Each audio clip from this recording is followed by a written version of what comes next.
এখনো বেশি রাত হয়নি। বের হলে কোনো সব খোলা পাবো। তুমি চোখ বুজে শুয়ে থাকো, আমি আসছি। মনে মনে এটাই চাচ্ছিলাম। তাওহিদ বেরিয়ে পড়ার সাথে সাথে আমি দরজা আটকে আয়নার সামনে এসে দাঁড়ালাম। ঘূর্ণীয়মান কালো ছায়াটা আয়নায় ঢুকে পড়ল। নদীর মতো কালো ঢেউ উঠতে লাগলো। একটু পরেই সেই নুরানি চেহারার জিন দাদু আমার সামনে ভাসমান হলো। সুন্দরভাবে সালাম দিলাম। উনি সালামের উত্তর নিয়ে বলল, তোমার ওপর নিশ্চয় এই কয়েকদিন অনেক হামলা হয়েছে, অনেক বেশি শক্তি খরচ করে ফেলেছ। এখন যা শক্তি আছে তা নিয়ে তুমি কিছুতেই কাউকে উদ্ধার করতে পারবে না। আমিও সেটাই ভাবছিলাম, কিন্তু এখন উপায়? তোমাকে পূর্ণ শক্তি ফিরে পেতে হবে। কি করে ফিরে পাবো? সামনের শুক্রবারের গভীর রাতে তোমাকে জিন রাজ্যে যেতে হবে। জিন রাজ্যে? সেটাই বা কোথায়?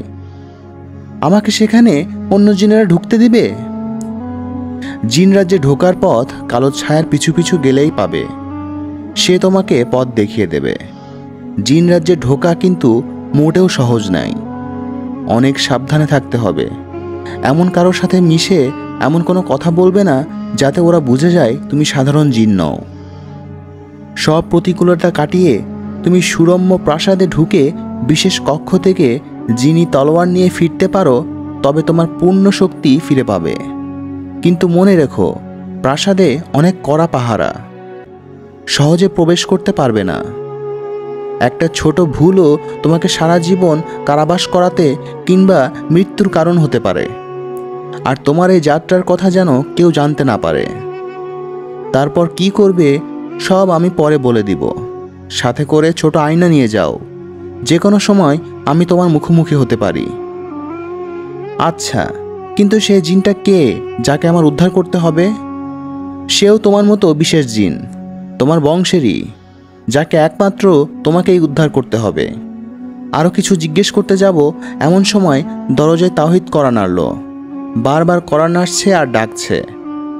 আমি গিয়ে দরজা খুললাম। খুলে আয়নার সামনে এসে দাঁড়ালাম। জিন দাদু চলে গেছে দেখে আশ্বস্ত হলাম। তাওহিদ গরম স্যুপ টেবিলে রেখে বলল, দরজা বন্ধ ছিল কেন? ভয় লাগছিল, তাই বন্ধ করে রেখেছি। আচ্ছা, এবার বিছানায় উঠে বসো হেলান দিয়ে। কেন? বসো। তার কথা মতো বসে রইলাম। ও স্যুপের বাটিটা হাতে নিয়ে ফু দিয়ে অল্প অল্প করে খাইয়ে দিল। বলতে লাগলো, আর একটু হলে স্যুপের প্যাকেট পেতাম না, সব অফ করে দিয়েছিল। মালিককে দিয়ে আবার ওপেন করে তবে এনেছি। তাড়াতাড়ি করে বানিয়ে ফেললাম, যদিও একটু দেরি হয়ে গেছে। আমি চুপচাপ ওর দিকে তাকিয়ে রইলাম। রাগী ছেলেটা, কত কিছু পারে। ওর সাথে হয়তো আমার বেশি দিন থাকা হবে না। জিন রাজ্যে যাওয়ার পর আমি মরেও যেতে পারি। যাওয়ার আগে ওকে সব কিছু জানিয়ে যাব, যাতে বেচারা আমার জন্য কষ্ট না পেয়ে নতুন একটা জীবন শুরু করে। নিজেকে এখন থেকে সব জাগতিক মায়া থেকে দূরে সরিয়ে প্রস্তুত রাখতে হবে। সব ভুলে যেতে হবে। তাওহিদ আমার শরীর ঝাঁকিয়ে বলল, কি গো, কি ভাবছ? কিছু না, আর খাবো না। আর একটু? ইচ্ছে করছে না, পানি খাবো। এই নাও, এসো শুয়ে পড়ো, আমি তোমার মাথায় হাত বুলিয়ে দিচ্ছি। তাওহিদের প্রতিটি যত্নে কথায় আমি রোমাঞ্চিত হচ্ছি। আমি যতই চাচ্ছি ওকে নিজের থেকে দূরে সরিয়ে রাখতে, ততই যেন আষ্টে আঁকড়ে ধরছে আমায়। মায়ায় জড়িয়ে যাচ্ছি। ওকে ছাড়া একটা মুহূর্ত ভাবতে কষ্ট হয়, কিন্তু কিচ্ছু করার নেই। আমার জীবন আর ওর জীবন এক নয়, আলাদা একদিন না একদিন তো হতেই হবে।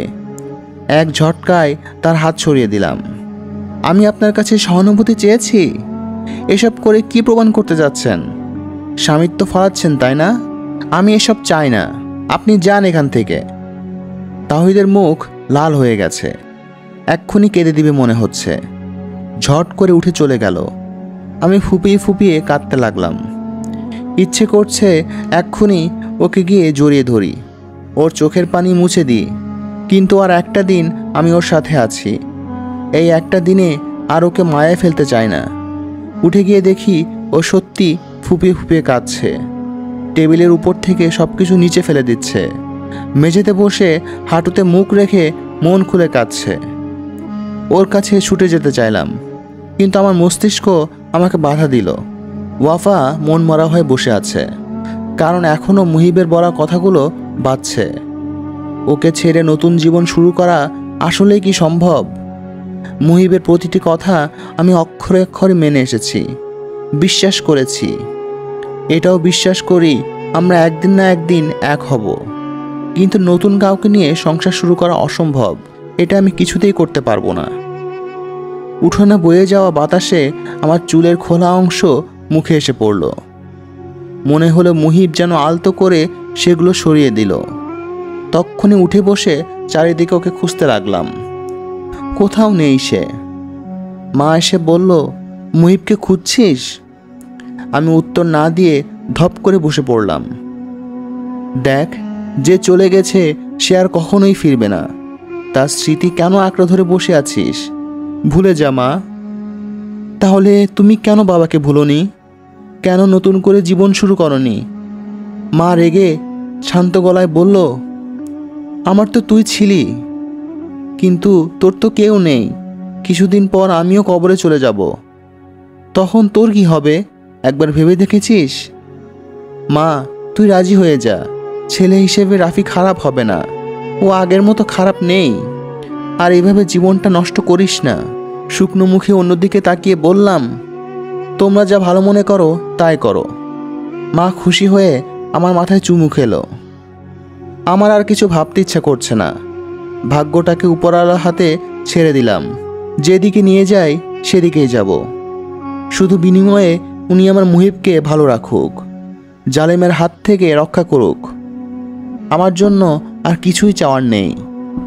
যদি জীবনে কোনো পুণ্য করে থাকি, আল্লাহ যেন পরকালে আমাদের এক করে দেন। রাত 1টা বাজে। সব কিছু গোছগাছ করে নিয়েছি। তাওহীদের মুখের দিকে একবার তাকালাম। কত নিষ্পাপ লাগছে তাকে। গভীর ঘুমে অচেতন। আস্তে আস্তে পায়ে হাত দিয়ে সালাম করলাম।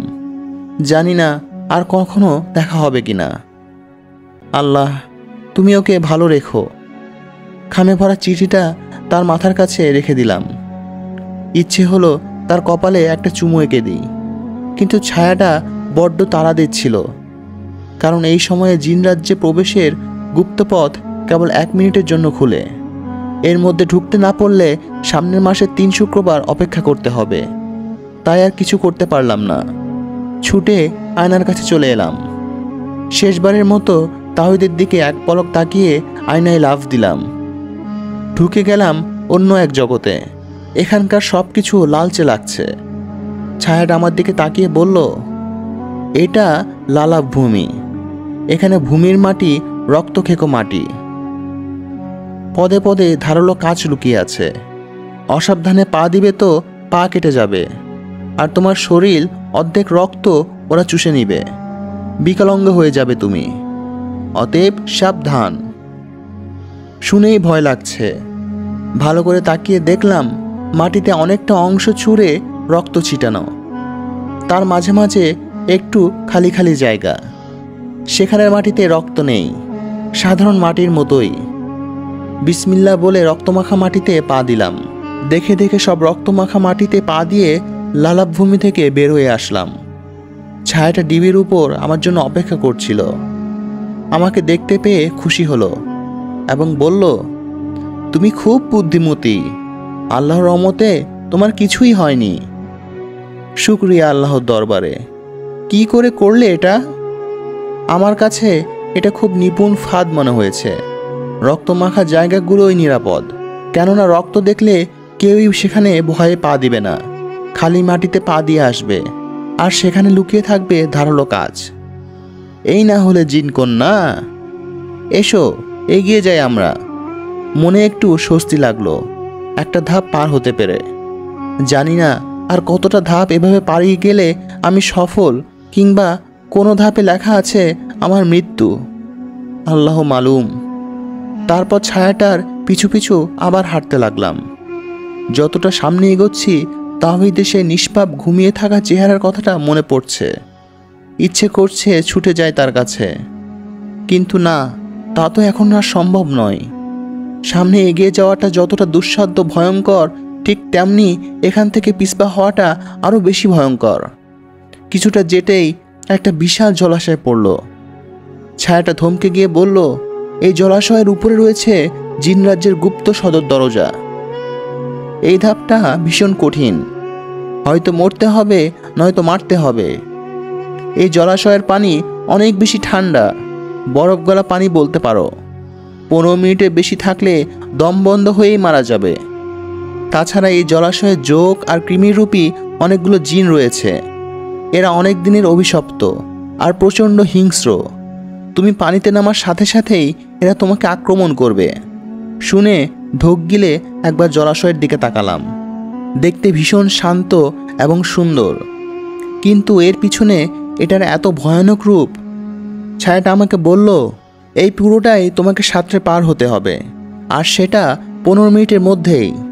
জলাশয়টা যত বড় হবে তত বেশি জোরে সাঁতরে গেলে 45 মিনিট লাগবে। যা থাকে কপালে। প্রস্তুত হয়ে নিলাম। কোমরের আঁচলে একটা ছোট ছুরি ছিল, সেটা বের করে হাতে নিলাম। জানি না এটা দিয়ে ওদের সাথে মোকাবেলা করতে পারবো কিনা, তবে মৃত্যুর আগ অবধি লড়াই করে যাব ভেবে আল্লাহর নাম নিয়ে জলাশয়ে ঝাঁপ দিলাম। ছায়াটা যা বলেছিল একদম সত্যি। পানিতে এতটাই ঠান্ডা যে 5 মিনিটে কেউ দম আটকে মরে যেতে পারে। সাঁতরাতে লাগলাম অনেক জোরে। একটু পর দেখলাম আমার চারপাশে অগণিত যোগ আর কুমির এক এক করে এগিয়ে আসছে আমার দিকে। হাতে ছুরি দিয়ে কয়েকটা মারলাম, কিন্তু এভাবে আর কতক্ষণ? পারছি না আর। হাত পা আমার সব অবশ হতে শুরু করেছে। এদিকে যত মারছি তত এরা এগিয়ে আসছে। একটা কুমির আমার হাতে সজোরে কামড় বসালো। ব্যথায় হাত থেকে ছুরিটা পড়ে অতল পানিতে তলিয়ে গেল। এবার কি হবে? মুহূর্তেই ডুব দিলাম। এরাও ডুব দিয়ে আমাকে খুঁজতে লাগলো। পানির একটুখানি নিচে থাকলে এরা আমাকে ধরে ফেলবে, তাই পানির একদম গভীরে নেমে গেলাম। এভাবে ডুব সাঁতার দিতে ভীষণ কষ্ট হচ্ছে, কিন্তু কিচ্ছু করার নেই। আর পাচ্ছি না, দম বন্ধ হয়ে আসছে। এভাবে আর কয়েক মুহূর্ত থাকলে মরে যাব। তাড়াতাড়ি পানির উপরে মাথা তুললাম। আলহামদুলিল্লাহ, আমি ডাঙার কাছে আছি। দেরি না করে সাঁতরে উঠে পড়লাম। শরীর এখনও থরথর করে কাঁপছে। নিশ্চিত নিউমোনিয়া হবে। তাও আল্লাহর দরবারে শুকরিয়া, নিশ্চিত মৃত্যুর হাত থেকে ফিরে এসেছি। জিনকন্যা হওয়ার শাস্তি এত জানা ছিল না। ছায়াটা কোথা থেকে আবার ফিরে এলো। একটা মোচড়া চাদরের মতো একটা গায়ে জড়িয়ে নিতে বলল। তার কথা মতো বেঁচিয়ে নিলাম। সে খোশ মেজাজে বলল, তুমি পেরেছ। আল্লাহ সহায় ছিলেন। শুকরান। সামনে জিন জগতের সদর দরজা, সেটা পের হলে জিন জগতের দুনিয়ায় যাবে তুমি। খুব সাবধানে থেকো। আমি তোমার সাথে আর যেতে পারবো না, তবে এটা মনে রেখো, সেখানে পদে পদে তোমার জন্য বিপদ অপেক্ষা করছে। আর হ্যাঁ, তুমি পোশাক পাল্টে খাদিমার সেজে নাও, যাতে কেউ তোমাকে দেখে একজন দাসী ছাড়া আর কিছুই না ভাবে। তোমার ব্যাগে পোশাক রয়েছে, সুযোগ মতো পাল্টে নিও। এগিয়ে যাও, আমি আসি। আল্লাহ তোমার সহায় হন। জি, ফি আমানিল্লাহ। তাওহীদের ঘুম ভেঙে গেল। অনেকটা বেলা হয়ে আছে। উঠে ফ্রি হ্যান্ড এক্সারসাইজ করে নিল। আজ এত বেলা হওয়ার পরও সিমরান আমাকে ডেকে দিল না। সে জানে আমাকে না ডেকে দিলে আমার ঘুম ভাঙবে না। ওহ, কাল রাতের ঘটনার পর থেকে তার কাছে এসব আশা করা বৃথা। ভাবতে ভাবতে তাওহীদ ফ্রেশ হয়ে নিল। এতক্ষণ হয়ে গেল রান্নাঘর থেকে কোনো সারা শব্দ আসছে না কেন? সিমরানের কি হলো আজ? ধীর পায়ে তাওহীদ রান্নাঘরে আসলো। কোথাও তো সিমরান নেই। তাওহীদের মন অজানা একটা আশঙ্কায় কেঁপে উঠল। পাগলের মতো পুরো বাড়ি সিমরানকে খুঁজল। কোথাও সিমরান নেই। তবে কি সত্যি সিমরান আমাকে ছেড়ে চিরদিনের মতো চলে গেছে? আমার পবিত্র ভালোবাসা তাকে আটকে রাখতে পারেনি। বিছানার উপর হতাশ হয়ে বসে পড়ল। চিৎকার করে কাঁদতে ইচ্ছা করছে তার। সিমরানকে একটাবার জিজ্ঞেস করতে ইচ্ছা করছে, কি দোষ ছিল আমার? আমার ভালোবাসায় তো কোনো খাত ছিল না। কেন এমন হলো আমার সাথে? হঠাৎ বিছানার উপর রাখা খামটা চোখে পড়ল। এটা নিশ্চয় সিমরানই রেখে গেছে। খামটা ছিঁড়ে সাদা ভাঁজ করা কাগজটা বের করলাম। সেখানে সিমরানের কাঁচা হাতের লেখা কিছু ছিল। প্রিয় স্বামী, আমার সালাম নিও। মনে মনে এতক্ষণে নিশ্চয় আমাকে ভীষণ অপরাধী ভেবে নিয়েছ, অনেক বেশি কষ্টও পেয়েছ। আমি সত্যি তোমাকে ছেড়ে অনেক দূরে চলে গেছি। আমি চাই না তুমি সারা জীবন আমাকে অপরাধী ভেবে নিজেই কষ্ট পাও। তাই আসার আগে তোমাকে সবটা জানানো উচিত মনে হয়েছে। মুখে বলার মতো আমার সাহস নেই, তাই চিঠিটাই শেষ ভরসা। তোমাকে আমি সত্যিই ভালোবাসতাম, আর এখনও ভালোবাসি। আমার জীবন কিংবা অতীত সম্পর্কে তুমি অবগত নও, যেমনটা তোমার আমার বিয়ের আগ অবধি আমি ছিলাম না। সেদিন হঠাৎ করে আমার উধাও হওয়ার কারণ এটাই, আমার আসল জীবনের সম্পর্কে জানার জন্য কেউ আমাকে নিয়ে গিয়েছিল অন্য এক জগতে। তুমি হয়তো 5-10টা মানুষের মতো বিশ্বাস করবে না, কিন্তু এটাই সত্যি। তোমার রক্ত মাংসে গড়া মানুষ সে মানুষ নয়। আমি জিনকন্যা মুস্কান, জিনের সন্তান আমি। যদিও পুরো সঠিক পরিচয় আমি জানি না, একজন জিনকন্যা হিসাবে আমার উপর একটা দায়িত্ব ছিল, একজন অসহায় জিনকে উদ্ধার করা, যেটা করতে গেলে আমার শক্তি আর সামর্থ্য প্রয়োজন। তোমার আমার মধ্যে যে স্বামী স্ত্রী সম্পর্ক গড়ে উঠল, সেটা আর আমার এসব নষ্ট করে দিত। তাই আমাকে নিষেধ করা হয়েছিল, আর সেজন্য বাধ্য হয়ে আমি তোমার উপর এসব করেছি। বিশ্বাস হচ্ছে না? তাহলে সেদিন রাতের কথা ভেবে দেখো, যেদিন আমার উপর আক্রমণ হয়েছিল। এসবের সাথে লড়াই করতে গিয়ে আমার সব শক্তি শেষ হয়ে গেছে। তাই আমি জিন রাজ্যে যাচ্ছি নিজের শক্তি আর দায়িত্ব পালন করতে। জানি না কোন পদে আমার মৃত্যু লেখা আছে, তবে হয়তো আমাদের আর কখনো দেখা হবে না। তুমি আমার আশায় আর থেকো না। ভুলে গিয়ে নতুন জীবন শুরু করো। নিজের খেয়াল রেখো, নিজেকে আর কষ্ট দিও না। আল্লাহ হাফেজ, ফি আমানিল্লাহ। চিঠিটা পড়ে তাহিদ হতভম্ব হয়ে গেছে। কি বলবে বুঝতে পারছে না। একটু নীরব থেকে বলল, তুমি সিমরান হও কিংবা মুস্কান, আমি তোমাকেই ভালোবাসি। নতুন জীবন তোমার সাথেই শুরু হয়ে গেছে।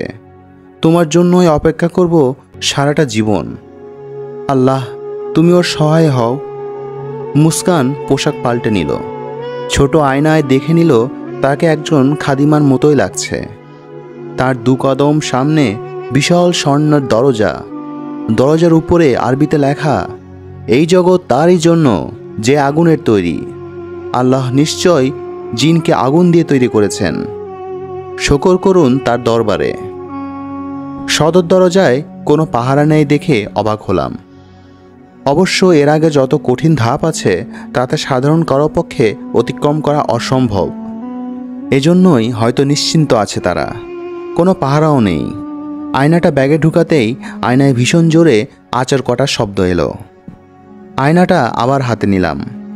জিন দাদুর প্রতিবিম্ব ভেসে উঠল। আমি সালাম দিলাম। উনি সালামের উত্তর দিয়ে বললেন, অভিনন্দন, এত কঠিন ধাপগুলো পার হয়ে লক্ষ্যের মুখে প্রবেশ করেছ, কিন্তু এতেই ভেবো না তোমার বিপদ শেষ। তবে কি আরও বড় বিপদ অপেক্ষা করছে সামনে? তোমার জন্য প্রতিটা পদক্ষেপেই বিপদ। যা পার করেছ তার জন্য তার চেয়ে বেশি ভয়ঙ্কর। এই সদর দরজায় কোনো পাহারা নেই, তাই ভেবেছ খুব সহজে ঢুকে যেতে পারবে। এটাও একটা নিপুণ ফাঁদ। দরজায় খুলে তার ভেতর প্রবেশ করলেই অনেকগুলো বরফি তলোয়ার তোমার দিকে ছুটে আসবে চাকে চাকে, তাও চোখের পলকে। সেগুলো তোমার শরীরে লাগলেই তুমি মাটিতে মিশে যাবে। তোমার শরীরের অস্তিত্বই থাকবে না, আর রুহ আটকে যাবে জলাশয়ে মরে থাকা কোনো এক যোগ কুমড়ের শরীরে। যতদিন না মারা যাচ্ছ ততদিন ওই জলাশয়েই তোমাকে বন্দি করে জীবন কাটাতে হবে। আমার বুক ফুরিয়ে দীর্ঘ নিঃশ্বাস বেরিয়ে এলো। এক একটা ধাপ আমার কাছে মৃত্যুর কাছাকাছি সীমানা মনে হচ্ছে। তাহলে আমি প্রবেশ করব কি করে? সেই উপায় তোমাকে বের করতে হবে। আসি, আল্লাহ তোমার সহায় হন। আমিন। আয়নাটা ব্যাগে ঢুকিয়ে ভাবতে লাগলাম কিভাবে তলোয়ার হাত থেকে নিজেকে বাঁচাবো। জিন দাদু বলেছে শরীরে স্পর্শ করলেই আমি মাটিতে মিশে যাব। তার মানে এমন কিছু একটা করতে হবে যাতে তলোয়ার আমার শরীরে স্পর্শ না করতে পারে। কিন্তু আমি তো সাথে করে এমন কিছু আনিনি যার দ্বারা শরীর আবৃত করতে পারি। হঠাৎ চোখে পড়ল মস্ত বড় এক পাথর। ওটা বহু কষ্টে সদর দরজার ভিতরে ঢুকালাম। তারপর আমি ঢুকলাম। পাথরটা আমার চেয়ে 4 গুণ বড়। তার জন্য আমি সামনের কিছুই দেখতে পারছি না। এইটুকু পথ ঠেলে টেনে এনেই আমার দম বেরিয়ে যাওয়ার উপক্রম। হঠাৎ করে পাথরটা নড়তে লাগলো আর কড়কড় শব্দ হলো। নিশ্চয় তলোয়ারগুলো আমার দিকে ছুটে আসছে। আমি পাথরটাকে সর্বশক্তি দিয়ে আবারও ঠেলতে লাগলাম। ওটা গড়িয়ে যেতে লাগলো। সরে দেখি তলোয়ার ছোড়া বন্ধ হয়ে গেছে। আমার চারিদিকে টুকরো টুকরো হয়ে যাওয়া তলোয়ার পড়ে আছে। সামনে এত শক্ত বড় পাথর থাকায় ওরা আমার শরীরে স্পর্শ করতে পারেনি। নিরাপদে জিনরাজ্যে ঢুকে গেছি আমি। হাঁটতে হাঁটতে চারিদিকটা একটু চোখ বুলিয়ে নিলাম। উন্মুক্ত প্রান্তর, চারিদিকে আঙ্গুর, খেজুর সহ বিভিন্ন ফলের বাগান। গাছে গাছে থোকা থোকা ফল ঝুলছে। চারিদিকে পাখির কিচিরমিচির, প্রজাপতিও উঠছে। ভীষণ মনোরম দৃশ্য। ফলগুলো দেখে খিদে পেয়ে গেল, কিন্তু ওইগুলোর দিকে হাত বাড়ালাম না। কে জানে ওসবে আবার কোন বিপদ আমার জন্য ওত পেতে আছে। তাই সোজা পথে হাঁটতে লাগলাম। কিছুটা হাঁটার পর একটা বাজার দেখতে পেলাম। ওখানে মানুষের মতোই দেখতে অনেক জিনের আনাগোনা। কি অদ্ভুত লাগছে। পুরো মানুষদের মতোই ওদের নিজস্ব একটা দুনিয়া আছে। তবু ওরা এই দুনিয়া ফেলে রেখে মানুষের দুনিয়ায় কেন যায়? এই প্রশ্নটা মনে খোঁজ করছে। অনেক জিন মহিলাও দেখতে পাচ্ছি। অনেকে পর্দা করে আছেন, অনেকে কিছুটা খোলামেলা। কিছু উৎসুক চোখ আমার দিকে বারবার তাকাচ্ছে। কে জানে কি সন্দেহ করছে কিনা। এদিকে ভীষণ ক্লান্ত লাগছে, ক্ষুধাও লেগেছে। বাজারের একটা ফাঁকা জায়গায় বসে পড়লাম। যা পরিস্থিতি বুঝলাম, একদিনে ঘুরে ঘুরে আমার কার্য সাধন করা সম্ভব নয়। আমাকে এখানে কোথাও আশ্রয় নিতে হবে। কিন্তু কার কাছে আশ্রয় নিব? না আমাকে কেউ চিনে, না আমি কাউকে। এমন সময় দেখি 4-5 বছরের একটা বাচ্চা আমার পাশে বসে কাঁদছে। আমি ফ্যাল করে তার দিকে তাকিয়ে রইলাম। বাচ্চাটা শুভ্র সাদা, দেখতে ভীষণ কিউট। গালটা ফোলা ফোলা, চোখের মণিটা অন্যরকম। দেখেই মানুষের থেকে আলাদা মনে হয়। এ নিশ্চয় জিনের বাচ্চা। জিজ্ঞেস করব কি করব না ভাবতে ভাবতে করেই ফেললাম। কাঁদছো কেন বাবু? সে কান্না থামিয়ে আমার দিকে চোখ বড় বড় করে একদৃষ্টে তাকিয়ে রইল। সেটা খেয়াল করে বুক ঢিপ ঢিপ করে উঠল। এ বাচ্চা আমার দিকে এভাবে তাকিয়ে আছে কেন? এভাবে তাকিয়ে আছে কেন বাবু? তুমি আমাকে বাবু বললা কেন? আমি কি বাবু নাকি? আম্মা হাজুর বলেছে আমি বড় হয়ে গেছি, তুমি আর আমাকে বাবু ডাকবে না। এর কথা শুনে হাসবো না কাঁদবো বুঝতে পারছি না। পায়ে দিয়ে সালাম করে জিজ্ঞেস করতে ইচ্ছে করছে, আচ্ছা দাদু, তোমার বয়স কত? দেখেই মনে হচ্ছে এ খুব রাগী আর তেরা টাইপের। হিসাব করে কথা বলতে হবে এর সাথে। আমি তো জানতাম না। কি জানতে না? আমাকে বাচ্চা মনে হয় তোমার, পিচ্চি মেয়ে? এবার আমার অবাকতার সীমা ছাড়িয়ে গেল। এক বাচ্চা ছেলে আমাকে পিচ্চি বলছে? জিনের বাচ্চা বলে কথা, এমন তো হবেই। আমার ভুল হয়ে গেছে। আমি তো তোমার নাম জানি না, তাই বলে ফেললাম। ওহ, আমার নাম আবদুল্লাহ আল সাজ্জাদ বিন তাশফিকুর জুহানি। এত বড় নাম শুনে আমি হতভম্ব। ডাকনাম জিজ্ঞেস করেছি, সে আমাকে নামের লিস্ট ধরিয়ে দিল, পারেও বটে। শুনো আবদুল্লাহ, আবদুল্লাহ আল সাজ্জাদ বিন তাশফিকুর জুহানি, পুরোটা বলে ডাকো। এভাবে ডেকে আমার নাম পরিহাস করব না। আম্মা হুজুর কত সুন্দর নাম রেখেছে, এইটুকু জাগার জন্য না? আমার তো পুরো নাম মনে থাকে না। তোমার ডাকনাম নেই? আছে তো। আম্মা হুজুর ডাকে সোনামানিক, আব্বা হুজুর ডাকে আব্বুজান, বন্ধুরা ডাকে বন্ধু, ভাইয়া ডাকে আমার কলিজার ভাইয়া, প্রতিবেশী ফুপু আম্মা ডাকে আমার বাবাটা। শুনে আমি হতাশ। এই কি ছেলে না আগুনের ফুলন্ত ছটা? বলেই যাচ্ছে, থামার কোনো লক্ষণ নেই। তাকে চুপ করানোর প্রচেষ্টা করলাম। আমি তোমাকে কি ডাকবো? সে আমার দিকে ভালো করে তাকিয়ে বলল, জুহানি ডাকবা। তোমার জন্য নাম ছোট করলাম, সুন্দর করে ডাকবা, বুঝেছ? আচ্ছা জুহানি, তুমি কাঁদছিলে কেন? আমি ভিড়ের মধ্যে আম্মা হুজুরকে হারিয়ে ফেলেছি, এখন খুঁজে পাচ্ছি না। আমি এদিক সেদিক তাকালাম একবার। আসলেই বাজারে এখন ভীষণ ভিড়, কিন্তু কোনো মহিলাকে এখানে আগেই আসতে দেখছি না। তুমি তোমার আম্মা হুজুরকে নিয়ে কোথায় ছিলে এতক্ষণ? ওই যে বলে একটা মস্ত বড় শামিয়ানার দোকান দেখালো, সেখানে এখনও উপচে পড়া মহিলাদের ভিড়। তুমি তো তোমার আম্মা হুজুরের কাছে যাবে? হ্যাঁ যাব, তবে একটু পর। একটু পর কেন? তোমাকে যে নাম ছোট করে দিলাম তার জন্য উসুল নিব না? কি উসুল নিবে তুমি? তোমার পরিচয় নিব। তুমি কে? কোথা থেকে এসেছো? আমি মুস্কান, একজন খাদিমা। অনেক দূরের গ্রাম থেকে এসেছি। তোমাকে দেখে তো খাদিমা মনে হয় না। কেন? সেটা পরে বলবো। বাচ্চাটার কথা শুনে এবার আমার মনে ভয় ঢুকে গেল। এটাকে তাড়াতাড়ি এখান থেকে সরিয়ে নিজের পথ ধরতে হবে। তাই জিজ্ঞেস করলাম, তোমার আম্মা হুজুরের কাছে যাবে না? যাব, একটু পরে। উনি বেরিয়ে আসুক ওখান থেকে। এতক্ষণ কাঁদছিলে তার জন্য, এখন পরে যাব কেন? তোমার সাথে গল্প করতে ভালো লাগছে। আমি চুপ হয়ে গেলাম। বাচ্চাটাকে কি করে সরাবো সেটা ভাবছি। এমন সময় দেখি এক মহিলা ছুটে এদিকে এগিয়ে আসছেন। বাচ্চাটা এগিয়ে এসে মহিলাটার কোলে উঠে গেল। মহিলাটা আমার দিকে অবাক দৃষ্টিতে তাকিয়ে আছে। তারপর ছেলেকে জড়িয়ে ধরে বলল, আম্মা হুজুরকে ছেড়ে কোথায় চলে গিয়েছিল সোনামানিক? হারিয়ে গিয়েছিলাম, পরে এই বুবুটার কাছে চলে এসেছি। গল্প করেছি ওনার সাথে। ধন্যবাদ মা, এতক্ষণ তুমি ওকে দেখে না রাখলে হয়তো হারিয়ে যেত। শুক্রিয়া। কে তুমি? আগে তো কখনো এখানে দেখিনি। আমি খাদিমার কাজ করি, অনেক দূর থেকে এসেছি কাজের সন্ধানে। ঘুরতে ঘুরতে খিদে পেল, তাই এখানে বসে পড়লাম। আহারে, কাজ পেয়েছো? না, পাইনি, আর একটু খুঁজতে হবে হয়তো। আমার একজন খাদিমার প্রয়োজন, আমার সন্তানকে দেখাশোনা করার জন্য। তোমার যদি আপত্তি না থাকে এই কাজটা করতে পারো। আমার কোনো আপত্তি নেই খালা, খুশি মনে কাজটা করতে রাজি আমি। আমারও তোমাকে খুব পছন্দ হয়েছে। কত দিনার নিবে? লাগবে না খালা, শুধু আশ্রয় দিলে আর দুবেলা খেতে দিলেই হবে। ঠিক আছে, চলো আমার সাথে। বাচ্চাটা মায়ের কোল ছেড়ে আমার কোলে উঠতে চাইল। কোলে নিলাম। পুরো পথ পাকা পাকা কথা বলে জ্বালালো। মহিলার বাড়িতে ঢুকলাম। ভীষণ সুন্দর বাড়িটা, গুছানো সংসার, আল্লাহ ভক্তও খুব, ব্যবহারও মাশাল্লাহ। স্বামী, উনি আর দু ছেলেকে নিয়ে ছোট সংসার। সবাই আমার সাথে হাসি মুখে কথা বলল। উনার বড় ছেলে আমার দিকে কেমন জানি সন্দেহের দৃষ্টিতে তাকালো। হয়তো তার বিশ্বাস হলো না আমি একজন সাধারণ খাদিমা। এদের একটু বাঁকা দৃষ্টি আমার একটু ভয়ের কারণ।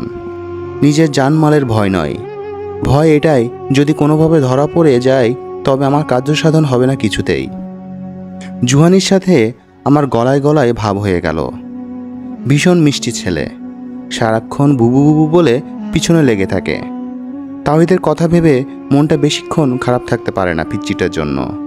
আমার কাছে ঘুমায়, খাওয়া দাওয়া করে, সব মিলিয়ে ওর দেখাশোনা আমিই করি। পরিবারটাও ভীষণ ভালো। এই কিছুদিনে আমাকে অনেক আপন করে নিয়েছে, অনেক বিশ্বাস করে। এদেরকে ছেড়ে যেতে হবে ভেবেই খারাপ লাগে। সেদিন জুহানির সাথে ঘুরতে বেরিয়ে বড় সুরম্য প্রাসাদটা দেখলাম, পুরো ছবিতে দেখানো রাজপ্রাসাদের মতো। ফটকের বাইরেই এত সৈন্য সামন্ত পাহারায় রাখা, ভেতরে না জানি কত সুন্দর কঠোর নিরাপত্তা ব্যবস্থা। সুযোগের অপেক্ষায় আছি, সুযোগ পেলেই প্রাসাদে ঢুকব। খুঁজে নিব জিনি তলোয়ারটা। আজ জিন মহিলাটা আমাকে একান্তে তার কক্ষে ডাকলো। কিছুদিন ধরে উনি আমাকে কেমন যেন একটা দৃষ্টিতে দেখছেন। বুঝলাম না একা কেন আমাকে ডাকলেন, এভাবে তো কখনো ডাকেন না। তবে কি উনি বুঝে নিয়েছেন আমি সাধারণ কেউ না? ভয়ে ভয়ে ওনার কক্ষে ঢুকলাম। উনি আমাকে দেখে কুরআন পড়া বন্ধ করে রেখেছে। আমি কাছে যেতেই মাথায় গায়ে হাত বুলিয়ে দিয়ে বললেন, জুহানি ঘুমিয়েছে? হ্যাঁ খালা, ওকে ঘুম পাড়িয়ে দিয়ে এসেছি। আমাকে ডাকলে যে? তোমার সাথে আমার কিছু কথা ছিল, মনোযোগ দিয়ে শুনবি। শুনে ভেবেচিন্তে তোর মতামতটা আমাকে জানাবি। কি কথা খালা?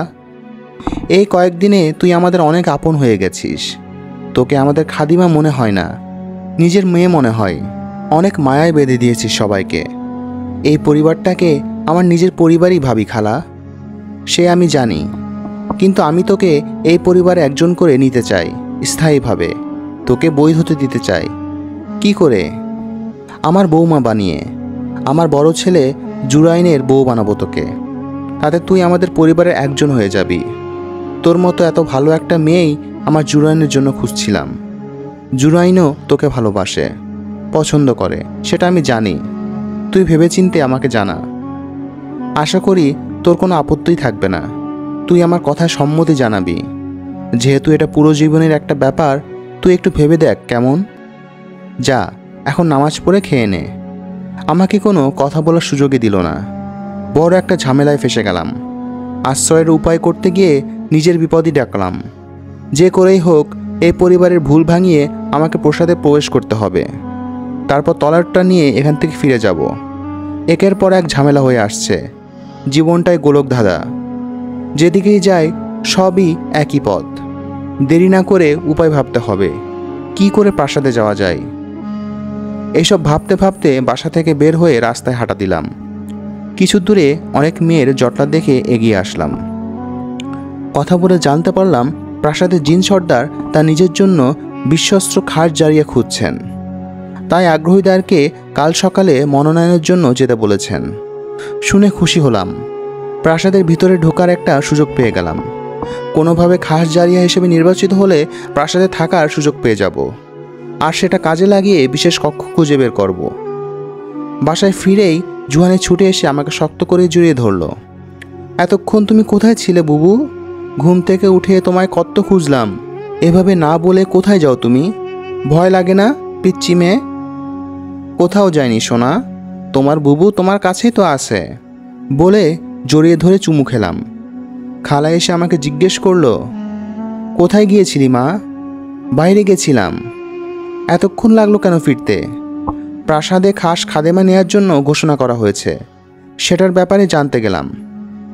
তুই আমাদের ছেড়ে প্রাসাদে যাবি খাস জারিয়া হতে? তুই ভুলে যা তুই একজন খাদিমা ছিলি। এসব কিছু তোকে আর করতে হবে না। তোকে নতুন জীবনের পথ দেখাচ্ছি, সেটা করে ভালোভাবে থাক। আমার ঘর আলো করে সবটা জুড়ে থাক। ইনশাল্লাহ অনেক ভালো থাকবি। সেটা সম্ভব নয় খালা। কেন সম্ভব নয়? খালা, আমি বিবাহিতা। স্বামীর সাথে ঝগড়া করে তাকে ছেড়ে এখানে চলে এসেছি। ছেড়ে এলেও আমি তাকে মনে প্রাণে খুব ভালোবাসি। ওকেই আমার স্বামী বলে মানি। তাই তোমার পরিবারের বৈধতাও আমার পক্ষে পাওয়া সম্ভব নয়। কাল আমি প্রাসাদে খাস জারিয়ার আবেদনপত্র হিসাবে যাব। যদি নির্বাচিত হয়ে যায় তোমাদের সাথে হয়তো আর থাকা হবে না। এক্ষেত্রে তোমার অনুমতি চাই খালা। খালা ছলছল করা চোখ লুকিয়ে বললেন, তোর যা খুশি তুই তাই কর।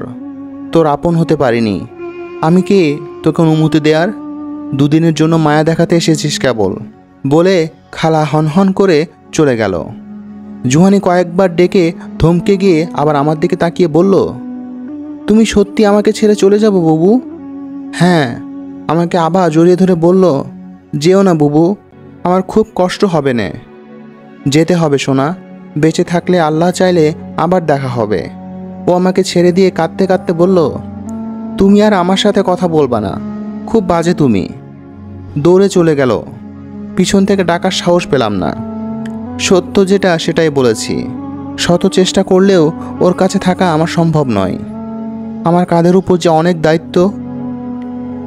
এমন সময় জুরাইন ঘরে ঢুকলো। আমাকে দেখে নিজের কক্ষে যাওয়ার জন্য উদ্যত হলাম। ও পিছন থেকে আমার হাত টেনে নিয়ে নিজের কাছে আমার হাতে জড়িয়ে ধরে বলল, আমার বউ হবে মুস্কান, বৈধতা দিবে আমার পরিবারের একজন হওয়ার। ভেবে দেখো, তুমি একটা পরিবার পাবে, আমার উজাড় করা ভালোবাসা পাবে। অনেক ভালোবাসে ফেলেছি তোমায়, বিশ্বাস করো। কথা দিচ্ছি, আমার ঘরে তুমি রানী রূপে থাকবে এবং ভালোবাসার কোনো কমতি থাকবে না। আমি শুনে ওকে ধাক্কা দিয়ে সরিয়ে দিয়ে বললাম, জুরান ভাইয়া, আমি বিবাহিতা। অনেক আগেই আমার বিয়ে হয়ে গেছে। এভাবে বেগানা নারীকে স্পর্শ করবেন না। এসব কথা কখনো মাথায় আনবেন না। আমার পক্ষে অসম্ভব নিজের স্বামীকে ফেলে আপনার জন্য সংসার সাজানো। এসব ভাবনা মাথা থেকে ছুঁড়ে ফেলুন। জুরাইন শুনে প্রতিটি উত্তর না করে কাঁদতে কাঁদতে বেরিয়ে গেল। আমার আর এসব কিছু সহ্য হচ্ছে না। কখন এখান থেকে বের হব আমি? একের পর এক ঝামেলায় ফেসে যাচ্ছি। আর দেরি করা যাবে না। কালই ঘর ছেড়ে চলে যেতে হবে। ছেড়ে যাব ভাবতেই খারাপ লাগছে। এই কয়েকদিন পুরো পরিবারটাকে অনেক আপন করে নিয়েছি, কিন্তু কিছুই করার নেই।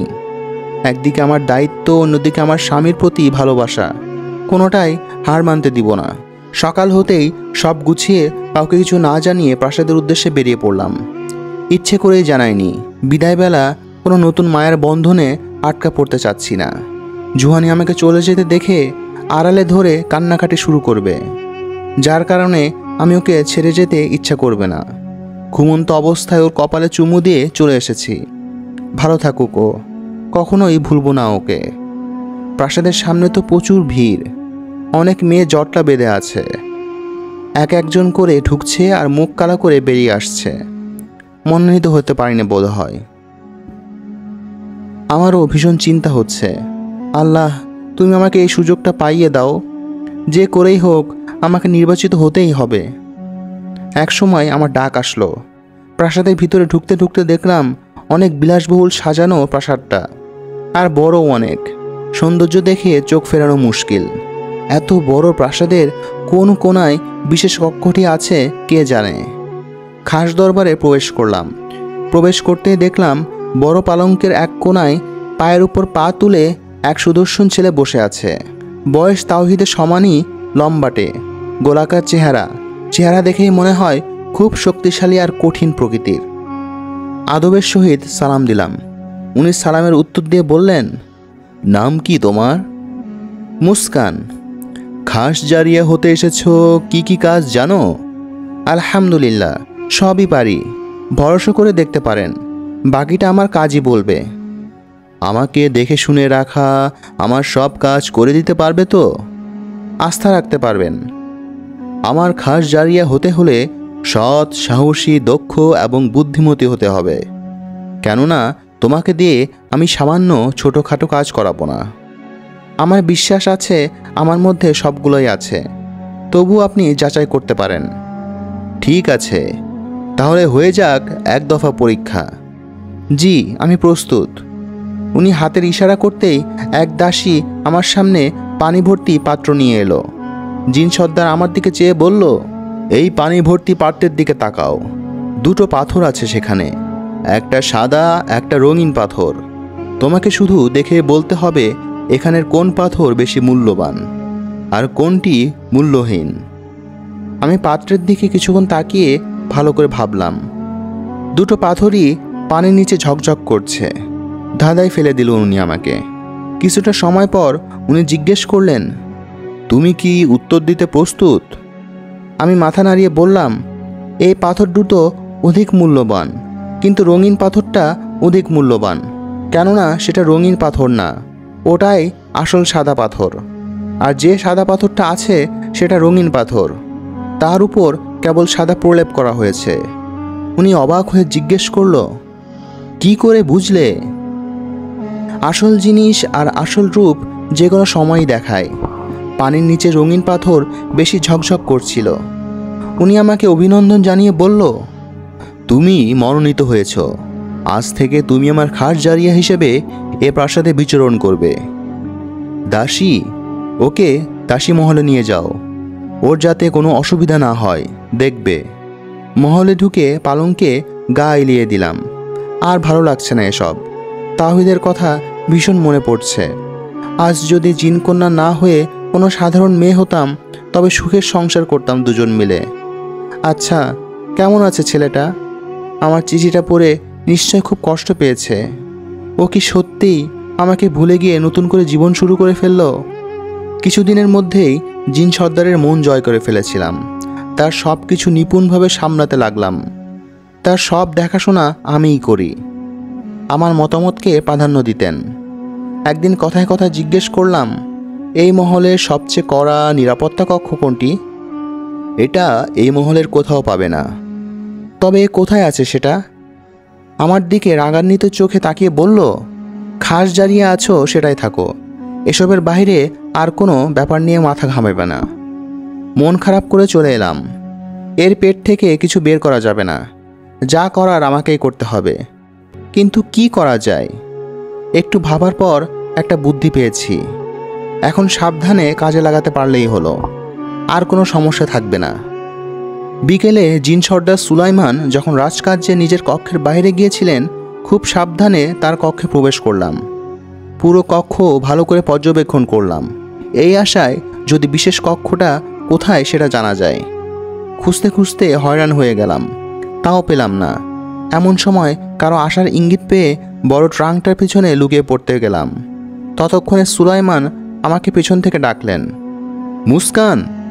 ভয় পেয়ে আমতামতে করে বললাম, জি হুজুর। তুমি এই সময় আমার কক্ষে কি করছো? তুমি তো নিশ্চয় জানো আমি বেরিয়েছিলাম, তবে কেন এসেছ? কি বলবো বুঝতে পারছি না। কথা যথাযথ সঙ্গতি না পেলে আমাকে সন্দেহ করবে, এর জন্য প্রাসাদ থেকে বের কিংবা কারাদণ্ডও দিতে পারে। তখন আমার এত কষ্ট বৃথা হয়ে যাবে। হঠাৎ নিজের আংটির দিকে চোখ পড়ল, খুলে সিন্দুকের পাশে ছুড়লাম। খোঁজার ভান করে বললাম, আমার প্রিয় আংটিটা কাল রাতের পর থেকে পাচ্ছি না। সবখানে খুঁজলাম, পেলাম না।